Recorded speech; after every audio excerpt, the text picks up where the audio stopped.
ಅರೆ ಕಡಿಮೆ ಹಾಕು ಆದ್ರೆ ಅಸಲಿ ಹಾಕು. MDH ಕಾಶ್ಮೀರಿ ಕೆಂಪು ಮೆಣಸಿನ ಪೌಡರ್.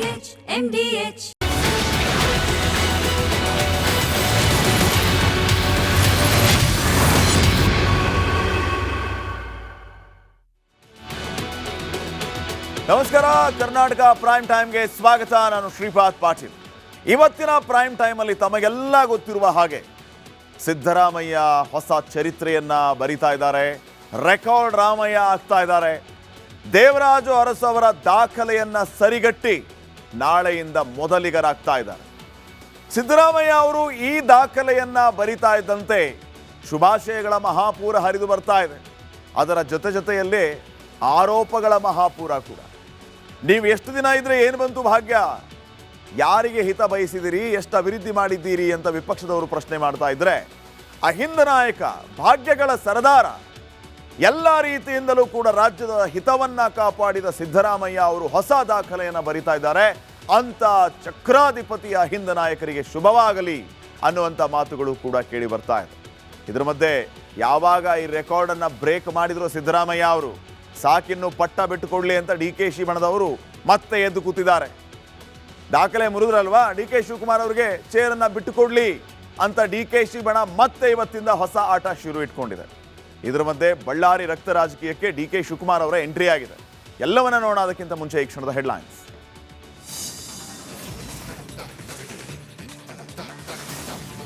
ಕರ್ನಾಟಕ ರಾಜಕೀಯದಲ್ಲಿ ಚರಿತ್ರೆ ಸೃಷ್ಟಿ. ಅರಸು ದಾಖಲೆ ಸರಿಗಟ್ಟಿದ ಅಹಿಂದ ಚಕ್ರವರ್ತಿ. ಹೆಚ್ಚು ದಿನ ಆಳಿದವರ ಪಟ್ಟಿಯಲ್ಲಿ ಸಿದ್ದು ಚಕ್ರಾಧಿಪತಿ. ದಾಖಲೆ ಬರದ ಬೆನ್ನಲ್ಲೇ ಹೊತ್ತಿದ ಕಿಡಿ.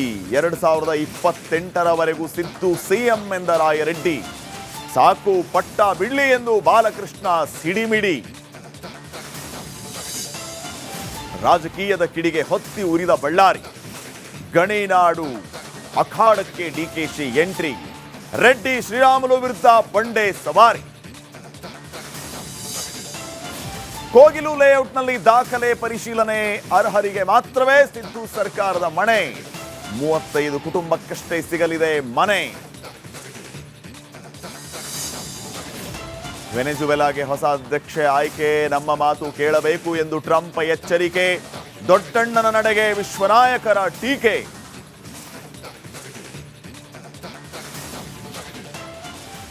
ಕರ್ನಾಟಕ ಪ್ರೈಮ್ ಟೈಮ್ಗೆ ಮತ್ತೊಮ್ಮೆ ಸ್ವಾಗತ. ನಾನು ಶ್ರೀಪಾದ್ ಪಾಟೀಲ್. ಸುದ್ದಿಗಳನ್ನು ಗಮನಿಸ್ತಾ ಹೋಗೋಣ. ರಾಜ್ಯ ರಾಜಕಾರಣದಲ್ಲಿ ಹೊಸ ಕ್ರಾಂತಿಯಾಗಿದೆ. ಅನ್ನರಾಮಯ್ಯ, ಅಹಿಂದ ರಾಮಯ್ಯ ಖ್ಯಾತಿಯ ಸಿದ್ದರಾಮಯ್ಯ ಅವರು ಹೊಸ ದಾಖಲೆಯನ್ನ ಬರೆದಿದ್ದಾರೆ. ಕರ್ನಾಟಕವನ್ನ ಸುದೀರ್ಘ ಕಾಲ ಆಳಿದ ಸಿಎಂ ಅನಿಸ್ಕೋತಾ ಇದ್ದಾರೆ.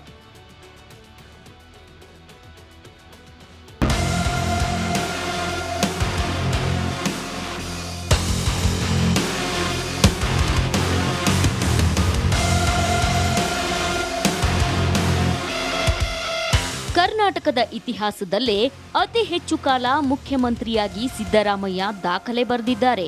ಈವರೆಗೆ ಸುದೀರ್ಘ ಸಿಎಂ ಹೆಗ್ಗಳಿಕೆಗೆ ಭಾಜನರಾಗಿದ್ದ ದೇವರಾಜ್ ಅರಸು ಅವರ ರೆಕಾರ್ಡ್ ಬ್ರೇಕ್ ಆಗಿದೆ. ಬಜೆಟ್ ಮಂಡನೆಯಲ್ಲೂ ಸಿದ್ದರಾಮಯ್ಯ ಈಗಾಗಲೇ ಎಲ್ಲರಿಗಿಂತ ಮುಂದಿದ್ದು ಅವರ ಅಭಿಮಾನಿಗಳು ಈ ಐತಿಹಾಸಿಕ ಕ್ಷಣವನ್ನ ಸಂಭ್ರಮಿಸುತ್ತಿದ್ದಾರೆ.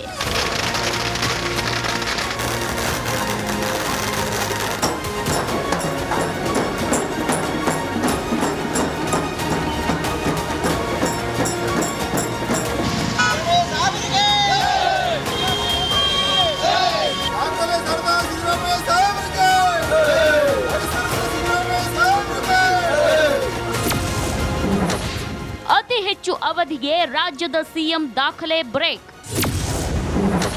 ತಮ್ಮದೇ ಜಿಲ್ಲೆಯ ಅರಸು ದಾಖಲೆ ಅಳಿಸುತ್ತಿರುವ ಸಿದ್ದು.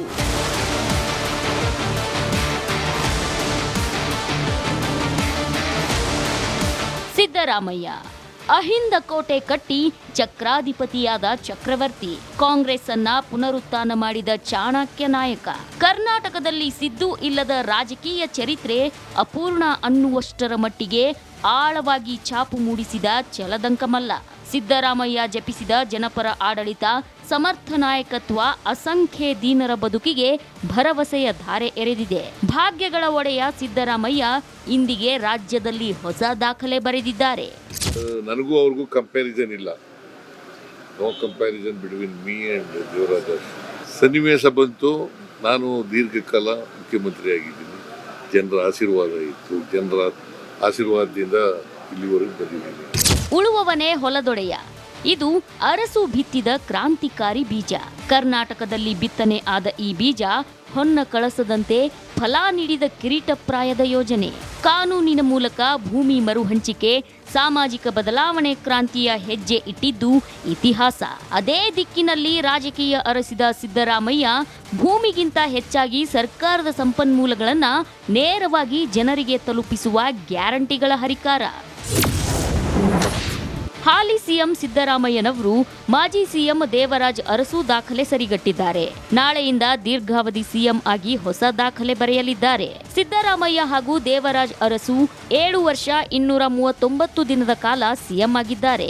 ಇದರೊಂದಿಗೆ ಸಿದ್ದರಾಮಯ್ಯನವರು ದೇವರಾಜ್ ಅರಸು ದಾಖಲೆ ಸರಿಗಟ್ಟಿದ್ದಾರೆ. ಸಿದ್ದರಾಮಯ್ಯ ಇಂದಿಗೆ ಮುಖ್ಯಮಂತ್ರಿ ಆಗಿ 7 ವರ್ಷ 239 ದಿನ ಪೂರ್ಣಗೊಳಿಸಿದ್ದಾರೆ. ಸಮಾಜದಲ್ಲಿ ಇನ್ನೂ ಅಸಮಾನತೆ ಇದೆ. ಅಸಮಾನತೆ ಹೋಗೋವರೆಗೂ ನಾವು ಸಾಮಾಜಿಕ ಎಲ್ರಿಗೂ ನ್ಯಾಯ ಸಿಕ್ಕವರೆಗೂ ಹೋರಾಟ ಮಾಡ್ತಲೇ ಇರ್ತೀವಿ, ಮತ್ತು ಆ ಜನಗಳ ಕೆಲಸ ಮಾಡ್ತಲೇ ಇರ್ತೀವಿ. ಅದು ಮತ್ತೆ ಅದು ಹೈಕಮಾಂಡ್ನವರು ತೀರ್ಮಾನ ಮಾಡ್ತಾರೆ. ಹೈಕಮಾಂಡ್ನವರು ಯಾವಾಗ ತೀರ್ಮಾನ ಮಾಡ್ತಾರೆ ಅಂತ ಗೊತ್ತಿಲ್ಲ.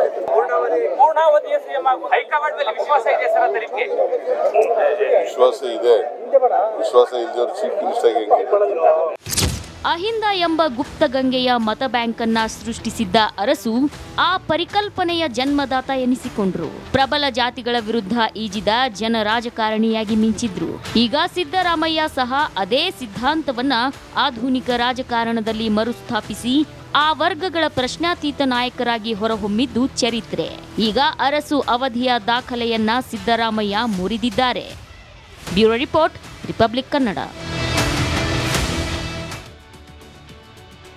ಮಾನ್ಯ ಮುಖ್ಯಮಂತ್ರಿ ಸಿದ್ದರಾಮಯ್ಯ ಅವರು ಈ ದಾಖಲೆಯ ಹೆಬ್ಬಾಗಿಲಿಗೆ ಈಗಾಗಲೇ ಬಂದು ನಿಂತಾಗಿದೆ.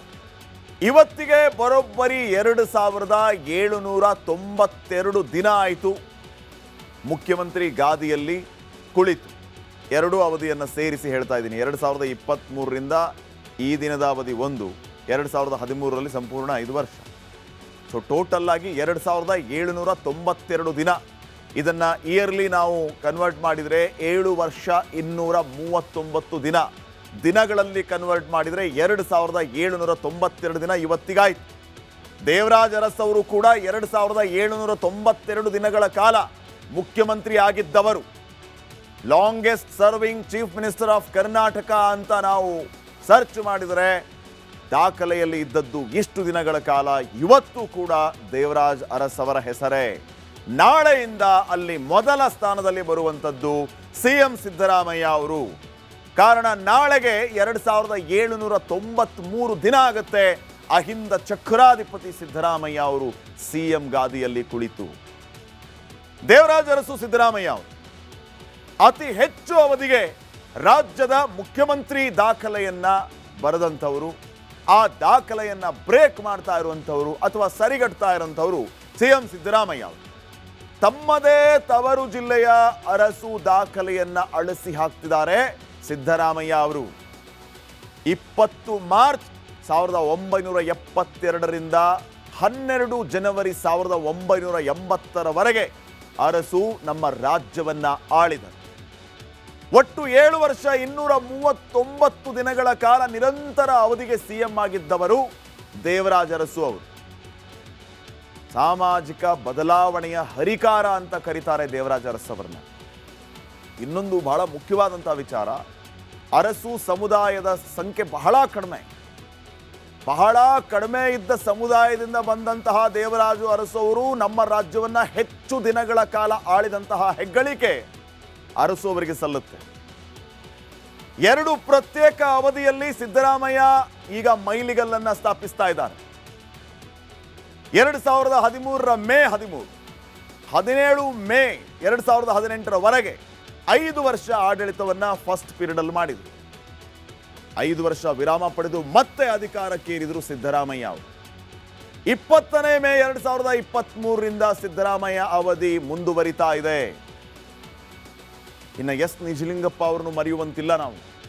ಎಸ್ ನಿಜಲಿಂಗಪ್ಪ ಅವರು 7 ವರ್ಷದ 175 ದಿನಗಳ ಕಾಲ ಅಧಿಕಾರದಲ್ಲಿದ್ದರು ಮುಖ್ಯಮಂತ್ರಿಯಾಗಿ. ರಾಮಕೃಷ್ಣ ಹೆಗಡೆ ಅವರು 4ನೇ ಸ್ಥಾನ, 5 ವರ್ಷ 216 ದಿನ ಆಡಳಿತವನ್ನು ನಡೆಸಿದರು. ಯಡಿಯೂರಪ್ಪ ಅವರು 5ನೇ ಸ್ಥಾನದಲ್ಲಿದ್ದಾರೆ, 5 ವರ್ಷ 82 ದಿನ CM ಆಗಿ ನಮ್ಮ ರಾಜ್ಯವನ್ನು ಆಳಿದಂಥವ್ರು. ಈಗ ದಾಖಲೆಗಳ ಸರದಾರ ಅನ್ನರಾಮಯ್ಯ, ಅಹಿಂದ ನಾಯಕ, ಮಾಸ್ ಲೀಡರ್ ಸಿದ್ದರಾಮಯ್ಯ ಅವರು ಹೊಸ ದಾಖಲೆಯನ್ನು ಬರೆಯುವ ಮೂಲಕ ಮತ್ತಷ್ಟು ಪ್ರಖ್ಯಾತಿಯನ್ನು ಪಡೀತಾ ಇದ್ದಾರೆ ರಾಜ್ಯದಲ್ಲಿ. ಇನ್ನು ನೆಕ್ಸ್ಟ್, ಸಿದ್ದರಾಮಯ್ಯ ಅರಸು ದಾಖಲೆಯನ್ನು ಮುರಿತಾ ಇದ್ದಂತೆಯೇ ಹೊಸ ಚರ್ಚೆ ಶುರುವಾಗಿದೆ. 2028ರ ತನಕ ಅವರೇ ಮುಖ್ಯಮಂತ್ರಿ ಆಗಿರಬೇಕು ಅಂತ ಬೆಂಬಲಿಗರು ಪಟ್ಟು ಹಿಡಿದಿದ್ದಾರೆ. ಪತ್ರ ಬರೆದು ಸಿದ್ದರಾಮಯ್ಯ ಅವರಿಗೆ ಬೆಂಬಲವನ್ನ ನೀಡಿದ್ದಾರೆ.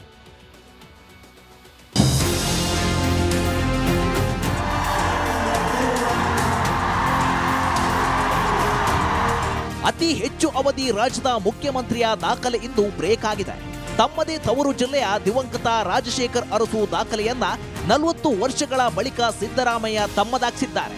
ಅರಸು ಮೇಲೆ ಮಾರ್ಕ್ ಸಿದ್ಧಾಂತ ಪ್ರಭಾವ ಆವರಿಸಿದ್ರೆ ಸಿದ್ದರಾಮಯ್ಯರನ್ನ ಆಕರ್ಷಿಸಿದ್ದು ಲೋಹಿಯಾರ ಸಮಾಜವಾದಿ ಸಿದ್ಧಾಂತ. ಇಬ್ಬರದ್ದು ಒಂದೇ ಜಿಲ್ಲೆ, ಆದ್ರೆ ಸಾಮಾಜಿಕ ಅಂತಸ್ತಿನಲ್ಲೇ ಭಿನ್ನತೆ. ಅರಸು ದಾಖಲೆ ಬ್ರೇಕ್ ಮಾಡಿದ ಸಿದ್ದರಾಮಯ್ಯ.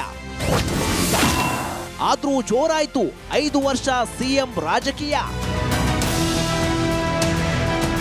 ದೇವರಾಜು ಅರಸು ಮೇಲ್ವರ್ಗದ ಚಿಕ್ಕ ಸಮುದಾಯದ ಸಿರಿತನದಿಂದ ಬಂದು ಕೆಳಜಾತಿಯನ್ನ ಸಂಘಟಿಸಿದ ಚತುರ. ಆದರೆ ಸಿದ್ದರಾಮಯ್ಯ ಪ್ರಬಲ ಹಿಂದುಳಿದ ಸಮುದಾಯದಿಂದ ಬಂದ ಬಡತನದ ಬೇಗೆಯಲ್ಲಿ ಬೆಂದು ಬೆಳೆದ ನಾಯಕ. ಅಂಥ ನಾಯಕ 5 ವರ್ಷಗಳ ಕಾಲ ಮುಖ್ಯಮಂತ್ರಿ ಆಗಿರಲಿ ಎಂದು CM ಆರ್ಥಿಕ ಸಲಹೆಗಾರ ರಾಯರೆಡ್ಡಿ ಹೇಳ್ತಿದ್ದಾರೆ. 5 ವರ್ಷ ಸಿದ್ದು CM. ಸಿದ್ದರಾಮಯ್ಯ ಪರ ರಾಯರೆಡ್ಡಿ ಭರ್ಜರಿ ಬ್ಯಾಟ್ ಬೀಸಿದ್ದಾರೆ. ಸಿದ್ದರಾಮಯ್ಯನವರೇ CM ಆಗಿ ಮುಂದುವರಿಯುವ ಸುಳಿವು ಕೊಟ್ಟಿದ್ದಾರೆ. ಅಲ್ಲದೆ ಸಿದ್ದರಾಮಯ್ಯ ಪೂರ್ಣಾವಧಿ CM ಎಂದು ರಾಯರೆಡ್ಡಿ ಹೇಳಿದ್ದಾರೆ. ಇಷ್ಟಕ್ಕೆ ಸುಮ್ಮನಾಗದ ಅವರು ಸಿದ್ದರಾಮಯ್ಯಗೆ ಪತ್ರ ಬರೆದು ಅದರಲ್ಲಿ 5 ವರ್ಷ ನೀವೇ CM ಆಗಿರಬೇಕು ಎಂದಿದ್ದಾರೆ. 2028ರವರೆಗೆ ರಾಜ್ಯದ CM ಆಗಿ ಅಭಿವೃದ್ಧಿಗೆ ಶ್ರಮಿಸುತ್ತೀರಿ. ನಿಮ್ಮ ಪ್ರಾಮಾಣಿಕ ಪಾರದರ್ಶಕ ಆಡಳಿತ ಜನಪರವಾಗಿದೆ. ನಿಮ್ಮ ಆಡಳಿತ ಮುಂದಿನ ಪೀಳಿಗೆಗೆ ದಾರಿದೀಪವಾಗಲಿ ಎಂದು ರಾಯರೆಡ್ಡಿ ತಿಳಿಸಿದ್ದಾರೆ.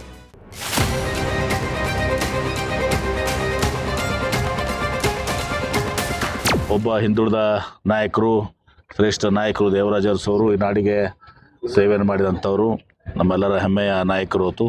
ಅದೇ ರೀತಿ ಸಿದ್ದರಾಮಯ್ಯನವರು ಇವತ್ತು ಅವ್ರಿಗೆ ಸರಿಸಮಾನವಾಗಿರುತ್ತಂದ್ರೂ ಸಹ ಅದಕ್ಕೆ ಸಿದ್ದರಾಮಯ್ಯನವರು ಕೂಡ ಒಂದು ಸೈದ್ಧಾಂತಿಕ ಹೋರಾಟವನ್ನು ಮಾಡ್ಕೊಂಬಂದಂಥವ್ರು.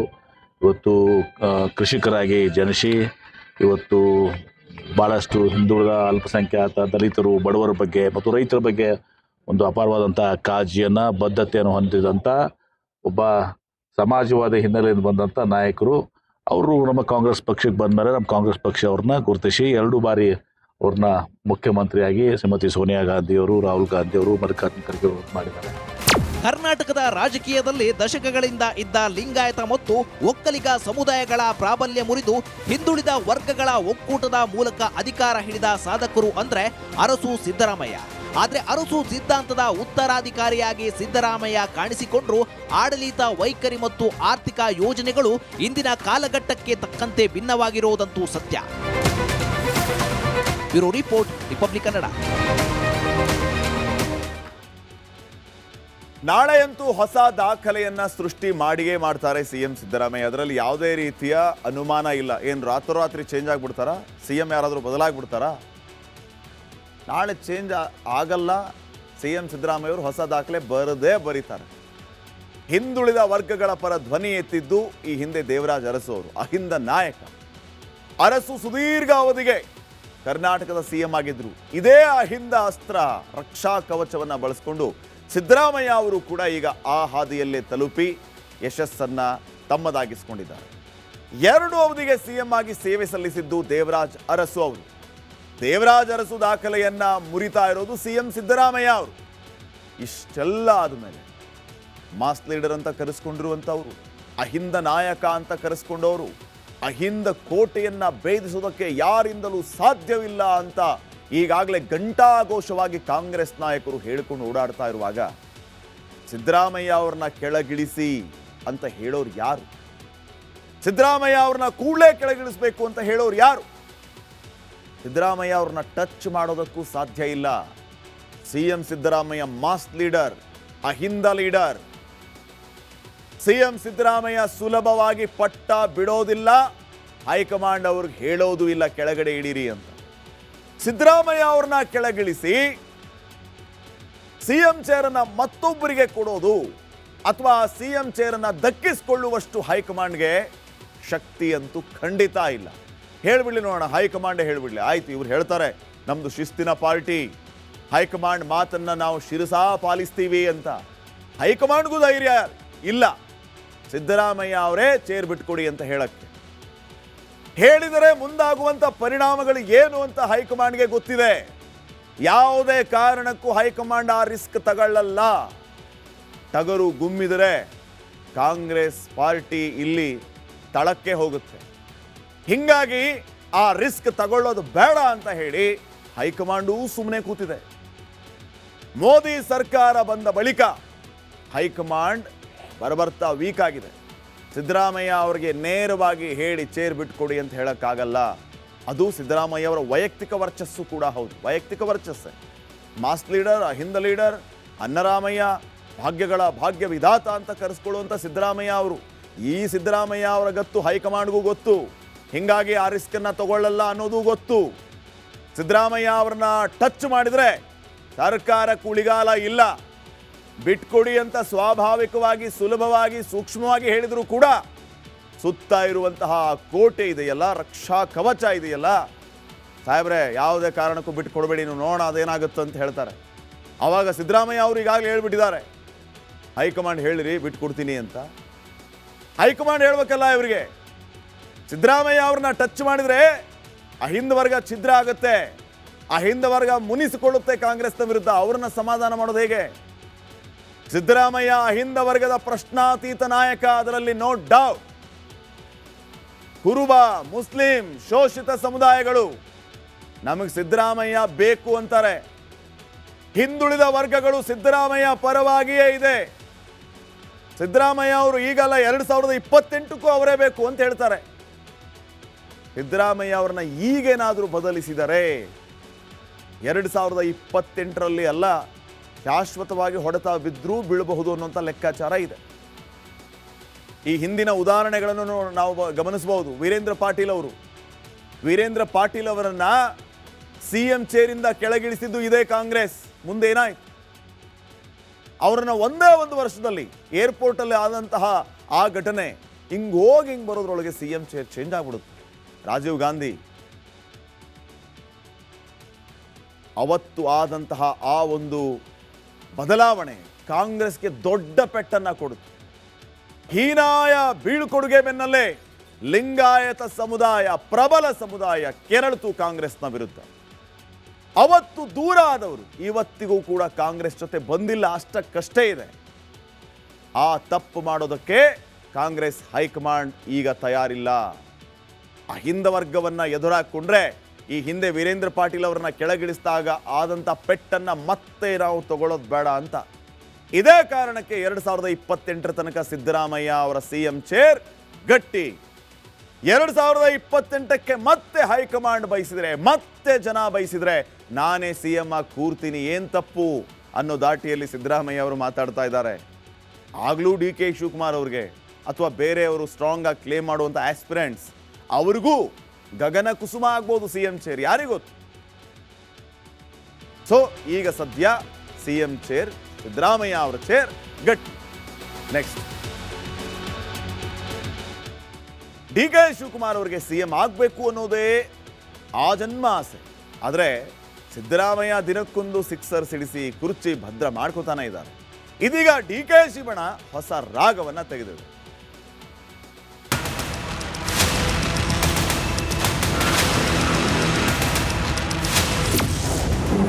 ಸಂಕ್ರಾಂತಿ ಬಳಿಕ ಸಂಪುಟದಲ್ಲಿ ಕ್ರಾಂತಿ. ಮೌನಕ್ಕೆ ಶರಣಾದ ಡಿಕೆಶಿ ಬೆಂಬಲಿಗರು.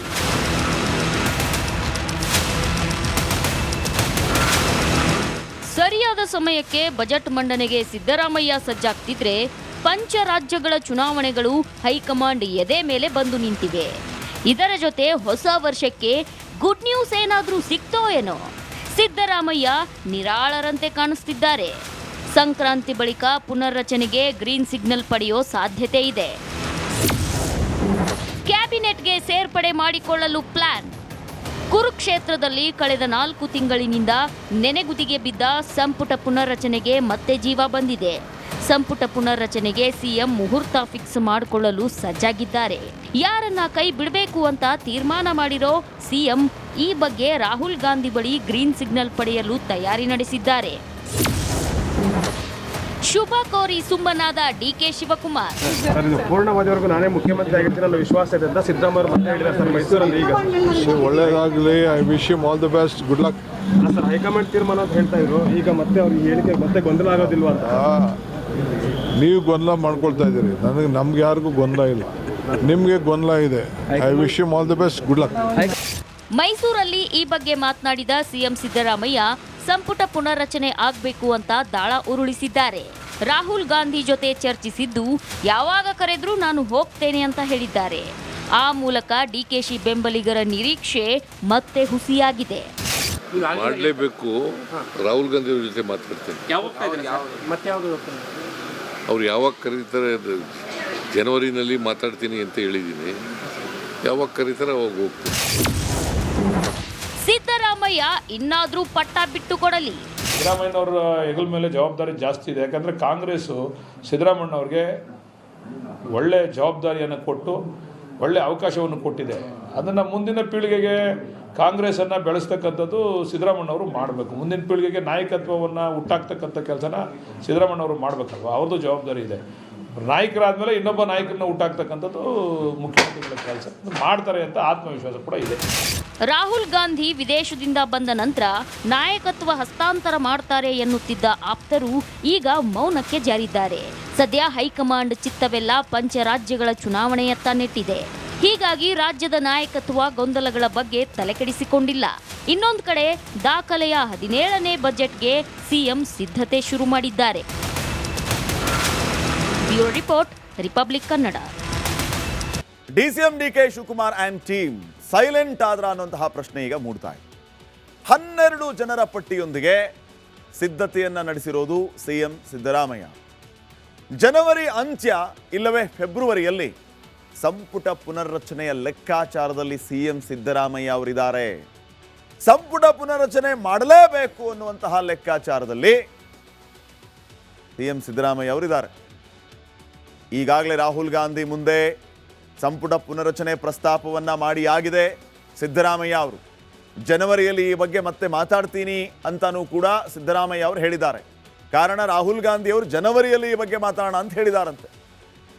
ಸೊ ರಾಗ ಸೂಚನೆ, ಖರ್ಗೆ, ವೇಣುಗೋಪಾಲ್ ಜೊತೆಗೆ ಚರ್ಚೆ ಇದೆಲ್ಲ ಆದಮೇಲೆ ಸಂಪುಟ ಪುನರ್ರಚನೆ ಫಿಕ್ಸಾ? ಇದು ಒಂದು ಕಡೆ. ಇನ್ನು ಮತ್ತೊಂದು ಕಡೆ ಪುನರ್ರಚನೆ ಬೇಡ ಅಂತ ಹೈಕಮಾಂಡ್ ಮೇಲೆ ಡಿಕೆ ಶಿವಕುಮಾರ್ ಅವರು ಒತ್ತಡ ಹಾಕ್ತಾ ಇದ್ದಾರೆ. ಬದಲಾವಣೆ ಆದರೆ ಇನ್ಕ್ಲೂಡಿಂಗ್ ಚೀಫ್ ಮಿನಿಸ್ಟರ್ ಚೇರ್ ಜೊತೆಗೆ ಎಲ್ಲ ಬದಲಾವಣೆ ಆಗ್ಬಿಡ್ಲಿ, ಮಿನಿಸ್ಟರ್ಸ್ ಅಷ್ಟೇ ಯಾಕೆ, ಸಿಎಂ ಚೇಂಜ್ ಆಗಲಿ ಅನ್ನೋಂಥ ಲೆಕ್ಕಾಚಾರದಲ್ಲಿ ಡಿಕೆಶಿ ಆ್ಯಂಡ್ ಟೀಮ್. ಇನ್ನ ಪುನರ್ರಚನೆ ಆದರೆ ಸಿಎಂ ಕನಸಾಗೆ ಉಳಿಯುವ ಆತಂಕ. ಶತಾಯಗತಾಯ ಸಂಪುಟ ಪುನರ್ರಚನೆಗೆ ಸಿಎಂ ಸಿದ್ದರಾಮಯ್ಯ ಪಟ್ಟು ಹಿಡಿದು ಕುಳಿತಿದ್ರೆ ಅದಕ್ಕೆ ಅಡ್ಡಗಾಲಾಗ್ತಾ ಇರೋದು, ಯಾವುದೇ ಕಾರಣಕ್ಕೂ ಪುನರ್ರಚನೆ ಆಗಬಾರದು ಅಂತ ಹೇಳ್ತಾ ಇರೋದು, ಆ ರೀತಿ ಒತ್ತಡ ಹೇರ್ತಾ ಇರೋದು ಡಿಕೆ ಶಿವಕುಮಾರ್. ಇನ್ ಕೇಸ್ ಪುನರ್ರಚನೆ ಅನ್ನುವಂಥದ್ದಾಗ್ಬಿಟ್ರೆ ಸಿಎಂ ಚೇರ್ನ ಕನಸು ಕನಸಾಗೆ ಉಳಿಯುತ್ತೆ ಅನ್ನುವಂಥ ಆತಂಕ ಡಿಕೆ ಶಿವಕುಮಾರ್ ಅವರು.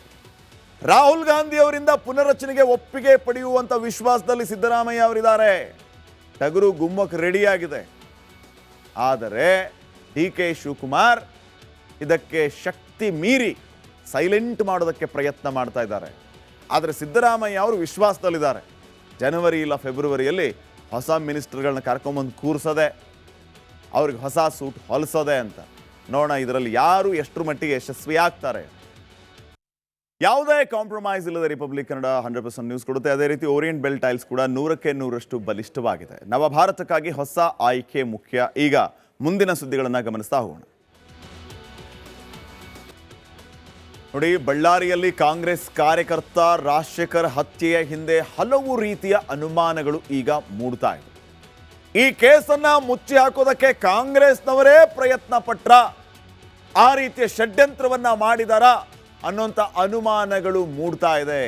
ಈ ಅನುಮಾನಕ್ಕೂ ಹಲವು ಕಾರಣಗಳಿದೆ ನೋಡಿ. ಪೋಸ್ಟ್ ಮಾರ್ಟಮ್ ಮತ್ತು ಅಂತ್ಯಕ್ರಿಯೆ, ಈ ಎರಡು ವಿಚಾರಗಳ ಬಗ್ಗೆನೇ ಸಾಲು ಸಾಲು ಅನುಮಾನಗಳು ಕಾಡ್ತಾ ಇದೆ. ಮರಣೋತ್ತರ ಪರೀಕ್ಷೆ ಮತ್ತು ರಾಜಶೇಖರ್ನ ಅಂತ್ಯಕ್ರಿಯೆ, ಈ ಎರಡು ವಿಚಾರಗಳಿಗೆ ಅನುಮಾನ ಇದೆ. ಒಂದಲ್ಲ, ಎರಡೆರಡು ಬಾರಿ ನಡೀತಾ ಪೋಸ್ಟ್ ಮಾರ್ಟಮ್ ಅನ್ನುವಂತಹ ಪ್ರಶ್ನೆ ಇದೆ. ಇದನ್ನ ಹಲವರು ಈಗಾಗಲೇ ಪ್ರಶ್ನೆ ಮಾಡಿದ್ದಾರೆ. ಶ್ರೀರಾಮುಲು ಅವರು ಪ್ರಶ್ನೆ ಮಾಡಿದ್ದಾರೆ, ಕೇಂದ್ರ ಸಚಿವ ಕುಮಾರಸ್ವಾಮಿ ಅವರು ಪ್ರಶ್ನೆ ಮಾಡಿದ್ದಾರೆ. ಇದರ ಬಗ್ಗೆ ಉತ್ತರ ನೀಡಲಿ ಅಂತ ಅವ್ರು ಹೇಳ್ತಾ ಇದ್ದಾರೆ. ಬಿಮ್ಸ್ ಅಧೀಕ್ಷಕರ ಬ್ರೇನ್ ಮ್ಯಾಪಿಂಗ್ ಪಟ್ಟು ಹಿಡಿದಿದೆ ಜೆಡಿಎಸ್. ಅವರ ಬ್ರೇನ್ ಮ್ಯಾಪಿಂಗ್ ಅನ್ನ ಮಾಡಬೇಕು ಅಂದಾಗ ಎಲ್ಲ ಷಡ್ಯಂತ್ರಗಳ ವಿಚಾರ ಆಚೆ ಬರುತ್ತೆ ಅಂತ ಪಟ್ಟು ಹಿಡಿದು ಕುಳಿತಿದೆ ಜೆಡಿಎಸ್. ದೇಹದಲ್ಲಿ ಅನೇಕ ಚೂರುಗಳು ಇದ್ವು ಅಂತ ವೈದ್ಯರು ಹೇಳಿದರು. ಆ ವೈದ್ಯರೇ ಮರಣೋತ್ತರ ಪರೀಕ್ಷೆಯನ್ನ ಮಾಡಬಹುದಿತ್ತು, ಮಾಡಿ ಮುಗಿಸಬಹುದಿತ್ತು. ಆದರೆ ಮರಣೋತ್ತರ ಪರೀಕ್ಷೆಯನ್ನ ಮಾಡೋದಕ್ಕೆ ಇನ್ನೊಬ್ಬ ವೈದ್ಯರನ್ನ ಕರೆಸಿಕೊಂಡಿದ್ದು ಯಾಕೆ? ಅದರ ಗುಟ್ಟೇನು? ದೇಹದಲ್ಲಿ ಒಂದೇ ಗುಂಡು ಇತ್ತು ಅಂತ ಹೇಳ್ತಾರೆ, ಆದರೆ ಕಾರ್ಯಕರ್ತನ ದೇಹದಲ್ಲಿ 4-5 ಗುಂಡುಗಳಿತ್ತು. ಇನ್ನೊಂದು ಮುಖ್ಯವಾದ ವಿಚಾರ, ಅಂತ್ಯಕ್ರಿಯೆ ಬಗ್ಗೆ ಇರುವ ಅನುಮಾನ. ಈ ರಾಜಶೇಖರ್ ಮನೆತನದ ಸಂಪ್ರದಾಯದಂತೆ ರಾಜಶೇಖರ್ ದೇಹವನ್ನ ಹೂಳಬೇಕಾಗಿತ್ತು, ಆದರೆ ಹಾಗೆ ಮಾಡಲಿಲ್ಲ. ಸಾಕ್ಷಿ ನಾಶ ಮಾಡೋದಕ್ಕೆ ರಾಜಶೇಖರ್ ದೇಹವನ್ನ ಸುಟ್ಟಿದ್ದಾರೆ ಅನ್ನುವಂಥ ಗಂಭೀರ ಆರೋಪವನ್ನ ಈಗ ಬಿಜೆಪಿ ಜೆಡಿಎಸ್ ನಾಯಕರು ಮಾಡ್ತಾ ಇದ್ದಾರೆ. ಈ ಎಲ್ಲ ವಿಚಾರಗಳೇ ಸಾಲು ಸಾಲು ಅನುಮಾನಗಳಿಗೆ ಕಾರಣ ಆಗ್ತಾ ಇದೆ. ಈ ವಿಚಾರಗಳಿಂದಾಗಿ ಸಾಲು ಸಾಲು ಅನುಮಾನ ಮೂಡ್ತಾ ಇದೆ ಅಂತ ಶ್ರೀರಾಮುಲು ಅವರು ಕೂಡ ಗಂಭೀರ ಆರೋಪವನ್ನ ಮಾಡ್ತಾ ಇದ್ದಾರೆ. ಶ್ರೀರಾಮುಲು ಅವರೇ ಈಗ ಸ್ವತಃ ಮಾತಾಡ್ತಾ ಇದ್ದಾರೆ, ಅದರ ನೇರ ಪ್ರಸಾರ ನಿಮ್ಮ ಮುಂದೆ. ಅವ್ರ ತಂದೆಯವ್ರನ್ನ ಉಣಿಕ್ಯಾರ ನೋಡಿ, ಇದರಲ್ಲಿ ಐತೆ ಅವ್ರ ತಂದೆಯವ್ರನ್ನ ಉಣಿಕ್ಕಿರೋದು. ಅವ್ರ ತಂದೆಯವ್ರನ್ನ ಉಣಿಕ್ಯಾರ ನೋಡ್ರಿ, ಇಲ್ಲಿ ಕುಣಿ ತೆಗೆದಿದ್ದು ಕುಣಿ ಮುಚ್ಚಿದ್ದು ಫ್ರೆಶ್ ಕುಣಿ ನೋಡ್ರಿ. ಆಮೇಲೆ ಅವ್ರ ತಂದೆಯವ್ರನ್ನ ಉಣಿಕ್ಯಾರ. ಅವ್ರ ತಂದೆಯವ್ರು ಉಣಿಕಿನ ನಂತರ ಇದು ಕುಣಿ ಕೂಡ ವಿಡಿಯೋ ನೋಡಿಸ್ಬಿಡ್ತೀವಿ ನೋಡ್ರಿ. ಕುಣಿ ತೆಗೆದಿದ್ದು ಕುಣಿ ಮುಚ್ಚಿದ್ದು ಎಲ್ಲ ಕೂಡ ವಿಡಿಯೋ ನೋಡಿಸ್ತಾ ಇದ್ದೀವಿ ನೋಡ್ರಿ, ಇದನ್ನ ನೋಡ್ಕೊಡ್ರಿ.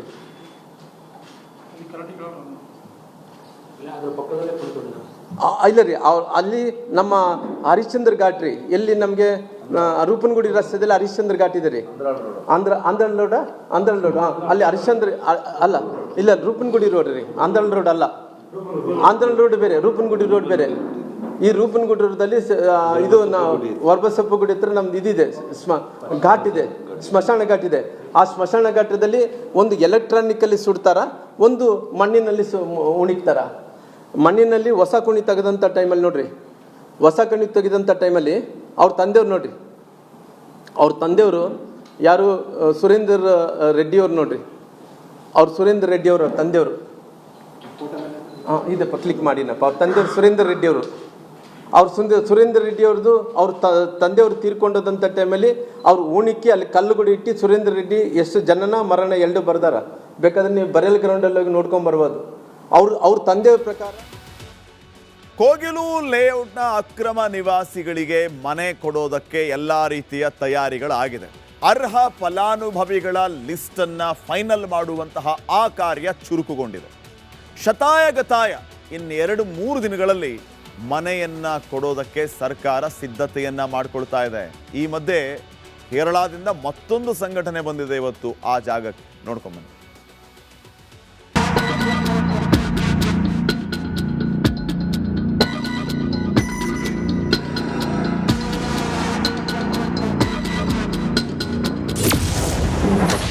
ಕೋಗಿಲು ನಿವಾಸಿಗಳಿಗೆ ಸಿಗಲಿದೆ ಮನೆ. ಅಧಿಕಾರಿಗಳಿಂದ ದಾಖಲೆ ಪರಿಶೀಲನೆ. ರಾಜ್ಯ ಸರ್ಕಾರ ಕೋಗಿಲು ಲೇಔಟ್ ಅಕ್ರಮ ವಲಸಿಗರಿಗೆ ಮನೆ ನೀಡಲು ಹೊರಟಿದೆ. ಮಾನವೀಯ ನೆಲೆಯಿಂದ ಮನೆ ನೀಡುತ್ತಿದ್ದೇವೆ ಎಂದು ಸರ್ಕಾರ ಹೇಳ್ತಿದೆ. ಆದರೆ ನಿರಾಶ್ರಿತರ ಸಂಖ್ಯೆ ಇದ್ದಕ್ಕಿದ್ದಂತೆ ದಿಢೀರ್ ಹೆಚ್ಚಾಗಿದೆ. ಹೀಗಾಗಿ ಸರ್ಕಾರ ಅಗತ್ಯ ದಾಖಲಾತಿಗಳ ಪರಿಶೀಲನೆಗೆ ಮುಂದಾಗಿದೆ. ಇಂದು ಕೋಗಿಲು ಲೇಔಟ್ಗೆ ಅಧಿಕಾರಿಗಳು ಭೇಟಿ ನೀಡಿದ್ದು ಸರ್ಕಾರಿ ಶಾಲೆ ಆವರಣದಲ್ಲಿ ನಿರಾಶ್ರಿತರ ದಾಖಲೆಗಳನ್ನು ಚೆಕ್ ಮಾಡಿದ್ದಾರೆ. 262 ಜನರಿಂದ ಪುನರ್ವಸತಿಗಾಗಿ ಅರ್ಜಿ ಸಲ್ಲಿಕೆಯಾಗಿದೆ. ಈ ಪೈಕಿ ಕೇವಲ 35 ರಿಂದ 40 ಜನರ ದಾಖಲೆ ಸರಿಯಾಗಿದೆ ಎನ್ನಲಾಗಿದೆ. ಹೀಗಾಗಿ Aadhaar card, ration card, voter ID, ಮಕ್ಕಳ ಸ್ಕೂಲ್ ದಾಖಲಾತಿ ಸೇರಿದಂತೆ ಎಲ್ಲವನ್ನೂ ಪರಿಶೀಲಿಸಿದ್ದಾರೆ. ಆಧಾರ್ ಕಾರ್ಡು, ಅದು ಮಕ್ಕಳದು ಕಾಲೇಜ್ ಸ್ಕೂಲ್ದು ಶಾಲಿದು ಎಲ್ಲ ಇವೆಲ್ಲ ಅದೇ ನಮ್ಮದು. ನಾವು ಎಲ್ಲ ಇಲ್ಲಿ ಹುಟ್ಟಿದ್ದು ಬಂದಿದ್ದಲ್ಲ ಅಂತ ನಾವು SBR ಇದ್ದಿದ್ದ. ಇವಾಗ ಇಲ್ಲಿ ಬಂದು 10 ವರ್ಷ ಆಯಿತು. ನಿನ್ನೆ ಇದೇ ವಿಚಾರವಾಗಿ ಸಭೆ ಮಾಡಿದ್ದ ಕಂದಾಯ ಸಚಿವ ಕೃಷ್ಣ ಬೈರೇಗೌಡ ಎಲ್ಲ ಮಾನದಂಡವನ್ನ ಪಾಲಿಸುತ್ತೇವೆ. ಕೋಗಿಲು ಲೇಔಟ್ನಲ್ಲಿ 5 ವರ್ಷಕ್ಕೂ ಹೆಚ್ಚು ಕಾಲ ವಾಸ ಇರುವವರಿಗೆ ಹಾಗೂ ಕನ್ನಡಿಗರಿಗೆ ಮೊದಲ ಆದ್ಯತೆ ಎಂದು ಹೇಳಿದರು. ಯಾರು ಭಾಳ ದೀರ್ಘ ವರ್ಷದಿಂದ ವಾಸ ಮಾಡ್ತಾ ಇದ್ದಾರೆ ಮತ್ತು ಅವರು ಕರ್ನಾಟಕದಲ್ಲಿ ಯಾವ ಊರಿನಿಂದ ಬಂದಿದ್ದಾರೆ ಇವುಗಳನ್ನು ಅರ್ಹತೆಯನ್ನು ಪರಿಶೀಲನೆ ಮಾಡಿ ಯಾರು ಅರ್ಹರಿದ್ದಾರೆ ಮುಖ್ಯಮಂತ್ರಿಗಳ ಸೂಚನೆಯ ಪ್ರಕಾರ ಅರ್ಹರಿರುವಂಥವರ ಪಟ್ಟಿಯನ್ನು ತಯಾರು ಮಾಡಲಿಕ್ಕೆ ಹೇಳಿದ್ದೇವೆ. ಎಲ್ಲ ಮಾಡೋದಕ್ಕೆ ಸ್ವಲ್ಪ ಸಮಯ ಆಗುತ್ತೆ. ಯಾಕೆಂದರೆ ಕೆಲವರು ಕರ್ನಾಟಕದವರಿದ್ದಾರೆ, ಕೆಲವರು ಬೇರೆ ರಾಜ್ಯದವರಿದ್ದಾರೆ. ಅವರು ಎಲ್ಲಿಂದ ಬಂದಿದ್ದಾರೆ, ಯಾವ ವರ್ಷ ಬಂದಿದ್ದಾರೆ, ಯಾವಾಗ ಮನೆ ಕಟ್ಟಿದ್ದಾರೆ, ಇವೆಲ್ಲನೂ ಎಲ್ಲರದು ಮಾಡಬೇಕು ಅಂದರೆ ಸಮಯ ಆಗುತ್ತೆ ಅಂತ ಅಧಿಕಾರಿಗಳು ಹೇಳಿದರು. ಅದಕ್ಕೆ ಕೋಗಿಲು ಕದನಕ್ಕೆ ಕೇರಳದ ಕೇಳಿ ಸಂಘಟನೆ ಎಂಟ್ರಿ. ಕೋಗಿಲು ಲೇಔಟ್ನಲ್ಲಿ ಕೇರಳ ರಾಜಕೀಯ ಮುಂದುವರೆದಿತ್ತು. ಇಂದು ಕೇರಳದ ಕೇಳಿ ಸಂಘಟನೆ ಎಂಟ್ರಿ ಕೊಟ್ಟಿತ್ತು. ಕೇರಳ ಮೂಲದ ಸುರೇಶ್ ಎಂಬ ವ್ಯಕ್ತಿ ಗಾಂಧಿ ವೇಷದಲ್ಲಿ ಬಂದಿದ್ರು. ಕರ್ನಾಟಕ ಸರ್ಕಾರದ ವಿರುದ್ಧ ಅಸಮಾಧಾನ ಹೊರಹಾಕಿದ್ರು. ಯಾಕಂದರೆ ಫಸ್ಟ್ ನಾವು ನೋಡೋದು ಮಕ್ಕಳಿಗೆ, ಅವರಿಗೆ ನಾವು ವ್ಯವಸ್ಥೆ ಮಾಡಬೇಕು ಅಂತ ನಾವು. ಸರ್ಕಾರದ ವಿರುದ್ಧ ನಿಮ್ಮ ಅಭಿಪ್ರಾಯ ಏನು ಸರ್ ಈ ಕ್ರಮದ ಬಗ್ಗೆ? ಇದು ಒಪ್ಕೊಳ್ಳೋಕ್ಕಾಗಲ್ಲ.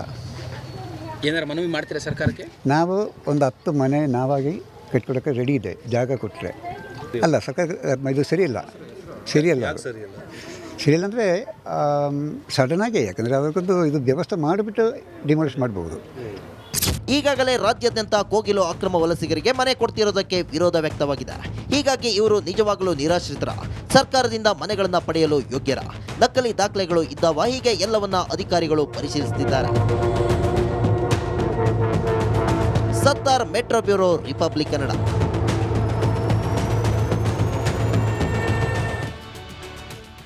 ಕೋಗಿಲು ಲೇಔಟ್ನಲ್ಲಿ ಇರುವಂತಹ ಅಕ್ರಮ ನಿವಾಸಿಗಳ ಬಗ್ಗೆ ನಾವಷ್ಟು ಮಾಹಿತಿನ ಕಲೆ ಹಾಕುವ ಸಂದರ್ಭದಲ್ಲಿ ಕೆಲವು ಮಾಹಿತಿಗಳು ನಮಗೆ ಲಭ್ಯ ಆಗಿದೆ.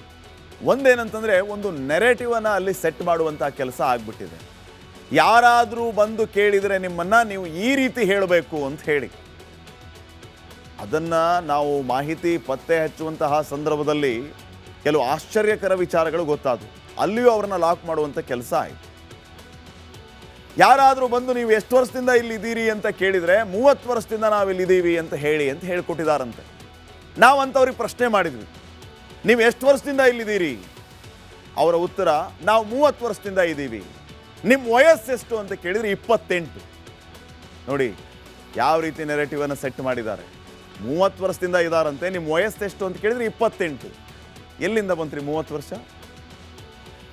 ಇನ್ನು ನೀವು ಎಲ್ಲಿಯವರು ಅಂತ ಕೇಳಿದರೆ ನಾವು ಆಂಧ್ರದವರು ಅಂತ ಹೇಳ್ತಾರಂತೆ. ಆಂಧ್ರದವರು ಅಂದರೆ ತೆಲುಗು ಬರಬೇಕಲ್ವಾ? ಇವ್ರಿಗೆ ತೆಲುಗು ಬರಲ್ಲ, ತೆಲುಗು ಮಾತಾಡೋದೇ ಇಲ್ಲ ಇವರು. ಬಾಂಗ್ಲಾ ಮಿಕ್ಸ್ ಹಿಂದಿ ಮಾತಾಡ್ತಾರೆ, ಸ್ವಲ್ಪ ಉರ್ದು ಮಾತಾಡ್ತಾರೆ. ಆಂಧ್ರದವರಿಗೆ ಉರ್ದು ಬರುತ್ತೆ, ಮೋರೆವರ್ ಇವ್ರಿಗೆ ತೆಲುಗು ಬರಬೇಕಲ್ವಾ? ತೆಲುಗುದ ಗಂಧ ಗಾಳಿ ಇವ್ರಿಗೆ ಗೊತ್ತಿಲ್ಲ.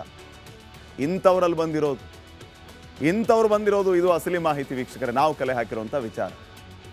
ಈ ರೀತಿ ನೆರೆಟಿವನ್ನು ಸೆಟ್ ಮಾಡಿದ್ರು, ಆದರೆ ಅದರಲ್ಲೂ ಕೂಡ ಫೇಲ್ಯೂರ್ ಆಗ್ತಾ ಇದ್ದಾರೆ. ಹೀಗಾಗಿ ಈಗ 37 ಕುಟುಂಬಕ್ಕಷ್ಟೇ ಅಲ್ಲಿ ಮನೆಗಳು ಸಿಗುತ್ತಂತೆ. ಕೋಗಿಲು ಲೇಔಟ್ ನಿರಾಶ್ರಿತರ ಕುರಿತ ಮಾಹಿತಿ ಬಹಿರಂಗ ಆಗಿದೆ. 37 ಕುಟುಂಬ ಹೊರತುಪಡಿಸಿ ಉಳಿದವರೆಲ್ಲರೂ ಕೂಡ ಹೊರಗಿನವರೇ. ಪ್ರತಿ ಮನೆಯಿಂದ 5 ದಾಖಲೆಗಳನ್ನು ಸಂಗ್ರಹಿಸಿದ್ದಾರೆ ಅಧಿಕಾರಿಗಳು. ಆಧಾರ್ ಕಾರ್ಡ್, ಮತದಾರರ ಗುರುತಿನ ಚೀಟಿ, ವಿದ್ಯುತ್ ಬಿಲ್, ತಾತ್ಕಾಲಿಕ ಆದೇಶ ಪ್ರತಿ, ಪಡಿತರ ಚೀಟಿ, ಇವುಗಳನ್ನು ಆಫೀಸರ್ಸ್ ಸಂಗ್ರಹಿಸಿದ್ದಾರೆ. ದಾಖಲೆ ಪರಿಶೀಲಿಸಿ ಸರ್ಕಾರಕ್ಕೆ ವರದಿಯನ್ನು ನೀಡಿದ್ದಾರೆ ಅಧಿಕಾರಿಗಳು. 119 ಮನೆಗಳ ಪೈಕಿ 118 ಮನೆಗಳ ಜನರ ಬಳಿ ಆಧಾರ್ ಕಾರ್ಡ್ ಇದೆ. ಎಲ್ಲಿಂದ ಬಂತು ಆಧಾರ್ ಕಾರ್ಡ್? ಹೊರಗಿನವರು ಇವರು. ಕೇವಲ 102 ಕುಟುಂಬಗಳ ಬಳಿ ವೋಟರ್ ಕಾರ್ಡ್ ಇದೆಯಂತೆ. ಬರೋಬ್ಬರಿ 77 ಕುಟುಂಬಗಳ ಬಳಿ ರೇಷನ್ ಕಾರ್ಡ್. ಕೋಗಿಲು ಲೇಔಟ್ನ 63 ಕುಟುಂಬಗಳಿಗೆ ಆದಾಯ ಪ್ರಮಾಣ ಪತ್ರ, 56 ಕುಟುಂಬಗಳಿಗೆ ಜಾತಿ ಪ್ರಮಾಣ ಪತ್ರ ನೀಡಲಾಗಿದೆಯಂತೆ. ಕೇವಲ 37 ಕುಟುಂಬಗಳು ಮೂಲ ಬೆಂಗಳೂರಂತೆ ಈ ರೀತಿ ಫಿಲ್ಟರ್ ಮಾಡುವಂಥ ಕೆಲಸ ಆಗಿದೆ. ಹಾಗಿದ್ರೆ ಇವರೆಲ್ಲ ಎಲ್ಲಿಂದ ಬಂದರು? ಆಂಧ್ರ ಅಂತ ಹೇಳ್ತಾರೆ, ತೆಲುಗು ಬರಲ್ಲ ಇವರಿಗೆ. ಇವರೆಲ್ಲ ವೆಸ್ಟ್ ಬೆಂಗಾಲಿಂದ ಈ ಕಡೆ ಬಂದಿದ್ದಾರೆ. ಆ ವೆಸ್ಟ್ ಬೆಂಗಾಲ್ಗೆ ಇವರೆಲ್ಲ ಹೆಂಗೆ ಬಂದರು? ಎಲ್ಲರಿಗೂ ಗೊತ್ತಪ್ಪ. ಬಾಂಗ್ಲಾದೇಶದಿಂದ ಅಕ್ರಮವಾಗಿ ಅಲ್ಲಿ ಬಂದರು, ಅಲ್ಲಿಂದ ಈ ಕಡೆ ಒಬ್ಬೊಬ್ಬರೇ ಶಿಫ್ಟ್ ಆಗಿದ್ದಾರೆ ಅನ್ನೋಂಥ ಮಾಹಿತಿ ಲಭ್ಯ ಆಗ್ತಾ ಇದೆ. ಇವರೆಲ್ಲರನ್ನು ಕೂಡ ಬಟ್ಟಿ ಇಳಿಸುವಂಥ ಕೆಲಸ ಮಾಡಿದಾಗ ಕೇವಲ 37 ಕುಟುಂಬಗಳು ಮೂಲ ಬೆಂಗಳೂರು ಅಂತೆ. ಆ 37 ಕುಟುಂಬಗಳಿಗೆ ಮಾತ್ರವೇ ವಸತಿ ಸೌಲಭ್ಯ ಸಿಗುವ ಸಾಧ್ಯತೆ ಇದೆ. ಇದು ಈಗಿನ ಲೇಟೆಸ್ಟ್ ಅಪ್ಡೇಟ್. ಇನ್ನು ನೆಕ್ಸ್ಟ್, ಕೊಪ್ಪಳದ ಗವಿಸಿದ್ದೇಶ್ವರ ಜಾತ್ರೆಗೆ ನಿನ್ನೆ ವಿದ್ಯುಕ್ತ ಚಾಲನೆ ಸಿಕ್ಕಿದೆ. ಲಕ್ಷ ಸಂಖ್ಯೆಯಲ್ಲಿ ಭಕ್ತರು ಆಗಮಿಸ್ತಾ ಇದ್ದಾರೆ. 15 ದಿನಗಳ ಕಾಲ ನಡೆಯುವಂಥ ಈ ಜಾತ್ರೆಯಲ್ಲಿ ವಿಶೇಷವೇ ಅನ್ನದಾಸೋಹ. ಜಾತ್ರೆ ಮುಗಿಯೋವರೆಗೂ ಹಚ್ಚಿದಂತಹ ಒಲೆ ಆರುವ ಮಾತೇ ಇಲ್ಲ. ಇವತ್ತು ದಾಸೋಹದಲ್ಲಿ ಗರಿ ಮಿರ್ಚಿ ಘಮ. ಆಹಾ, ನೋಡ್ಕೊಂಬನ್ನಿ ಈ ವರದಿನ.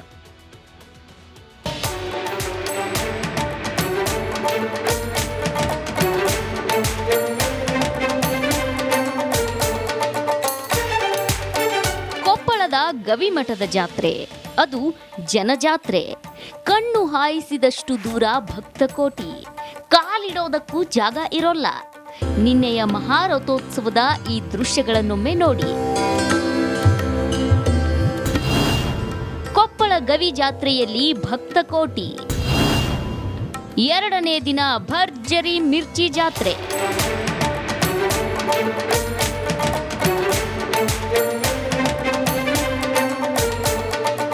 ದಕ್ಷಿಣ ಭಾರತದ ಕುಂಭಮೇಳ ಎಂಬ ಕೀರ್ತಿಯುಳ್ಳ ಕೊಪ್ಪಳದ ಗವಿಮಠದ ಜಾತ್ರೆಯ ಮಹಾರಥೋತ್ಸವ ಲಕ್ಷಾಂತರ ಭಕ್ತರ ಮಹಾಸಂಗಮದೊಂದಿಗೆ ನೆರವೇರಿತು. ಅಜ್ಜಯ್ಯನ ಜಾತ್ರೆ ಶುರುವಾಯಿತು ಅಂದ್ರೆ ಮೂಲೆ ಮೂಲೆಯಿಂದಲೂ ಭಕ್ತರ ದಂಡು ಹರಿದು ಬರುತ್ತೆ. ಹೀಗಾಗಿಯೇ ತ್ರಿವಿಧ ದಾಸೋಹದ ಸನ್ನಿಧಿಯಲ್ಲಿ ಹಚ್ಚಿದ ಒಲೆ ಆರಲ್ಲ. ಉತ್ಸವ ಮುಗಿಯೋವರೆಗೂ ನಾನಾ ಬಗೆಯ ಖಾದ್ಯಗಳ ಘಮಲು ತಪ್ಪಲ್ಲ.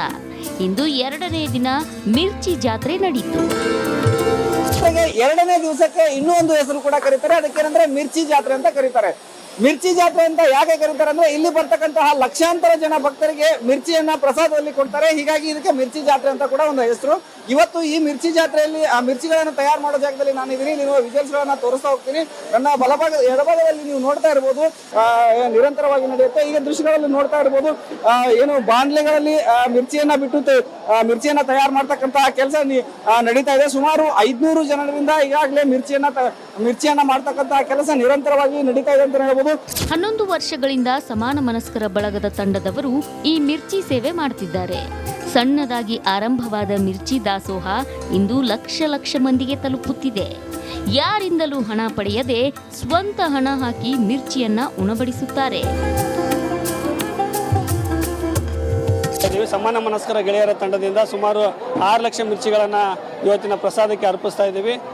ಬೆಳಿಗ್ಗೆ 6 ಗಂಟೆಯಿಂದ ಸ್ಟಾರ್ಟ್ ಆಗಿದ್ದು ನಿರಂತರವಾಗಿ 10 ಗಂಟೆವರೆಗೂ ನೆರವೇರ್ತಾ ಇದೆ. ಅದರಲ್ಲಿ 25 ಕ್ವಿಂಟಲ್ ಹಸಿ ಕಡಲೆ ಬೇಳೆ ಇಟ್ಟು, 22 ಕ್ವಿಂಟಲ್ ಹಸಿ ಮೆಣಸಿನಕಾಯಿ, ಅದಕ್ಕೆ ಪೂರಕವಾಗಿ 25 kg ಅಡಿಗೆ ಸೋಡಾ, ಹಾಗೆ 25 kg ಅಜವಾನ, ಹಾಗೂ 60 kg ಉಪ್ಪು, ಆಮೇಲೆ 60 ಸಿಲಿಂಡರ್ಗಳು, ಹಾಗೆ 12 ಬ್ಯಾರಲ್ ಒಳ್ಳೆ ಎಣ್ಣೆಯನ್ನು ನಿರಂತರವಾಗಿ ಬೆಳಿಗ್ಗೆ 5ರಿಂದ 5:30ರಿಂದ ರಾತ್ರಿ ನಿರಂತರ 10 ಗಂಟೆವರೆಗೂ ನಿರಂತರವಾಗಿ 500ರಿಂದ 600 ಜನ ನಿರಂತರವಾಗಿ ಬಾಣಸಿಗರು ಈ ಕೆಲಸವನ್ನು ಮಾಡ್ತಾ ಬಂದಿದ್ದಾರೆ. ಅಜ್ಜಯ್ಯನ ಜಾತ್ರೆಯಲ್ಲಿ ಹಸಿದ ಹೊಟ್ಟೆಯಲ್ಲಿ ಯಾರೂ ಹೋಗಲ್ಲ. ಒಟ್ಟು 15 ದಿನಗಳ ಕಾಲ ನಡೆಯುವ ಜಾತ್ರೆಯಲ್ಲಿ ಪ್ರತಿನಿತ್ಯವೂ ಅನ್ನದಾಸೋಹ ನಡೀತಿರುತ್ತೆ. ಪ್ರತಿದಿನವೂ ಒಂದೊಂದು ಬಗೆಯ ಖಾದ್ಯವನ್ನ ಭಕ್ತರಿಗೆ ಉಣಬಡಿಸ್ತಾರೆ. ಅಜ್ಜರದು ಅಭಿನವ ಸಿದ್ದೇಶ್ವರ ಸ್ವಾಮಿಗಳ ಒಂದು ಅಪೇಕ್ಷೆ ಏನಪ್ಪ ಅಂದ್ರೆ ಭಕ್ತರಿಗೆ ಇಲ್ಲಿ ಯಾವುದೋ ಕೊರತೆ ಆಗಬಾರ್ದು.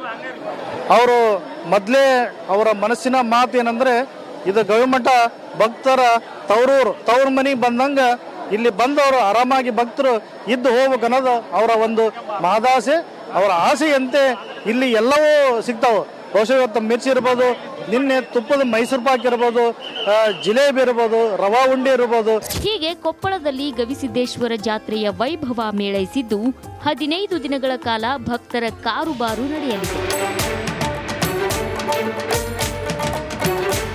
ಈರಯ್ಯ ಹಿರೇಮಠ, ರಿಪಬ್ಲಿಕ್ ಕನ್ನಡ, ಕೊಪ್ಪಳ.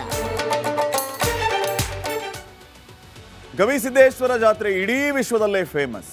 ದಕ್ಷಿಣ ಭಾರತದ ಕುಂಭಮೇಳ ಅನ್ನುವಂತಹ ಕೀರ್ತಿ ಈ ಜಾತ್ರೆಗೆ. 15 ದಿನಗಳ ಕಾಲ ನಡೆಯುವಂತಹ ಅದ್ದೂರಿ ಜಾತ್ರೆ ಅಂತಂದ್ರೆ ಇದು ಗವಿಸಿದ್ದೇಶ್ವರ ಜಾತ್ರೆ.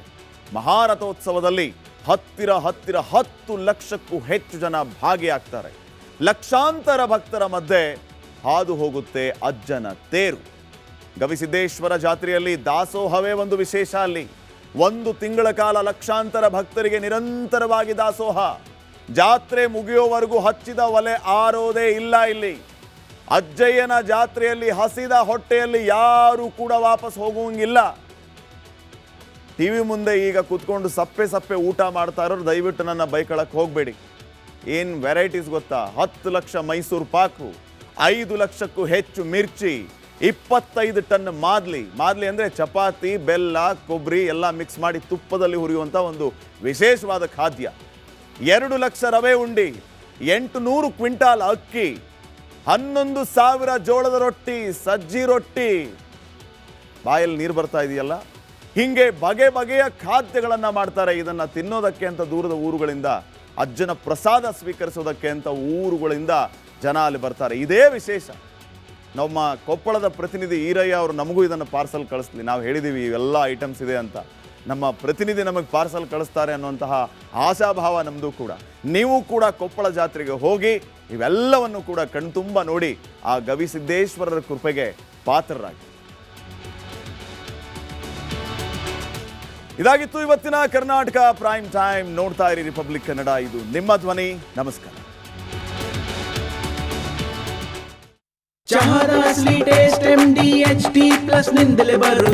ಗಂಟು ಕಟ್ಟಿಕೋ ಲವಂಗ, ಹಸಿರು ಏಲಕ್ಕಿಯಿಂದ ತುಂಬಿದ MDH T+ ಮಸಾಲೆ.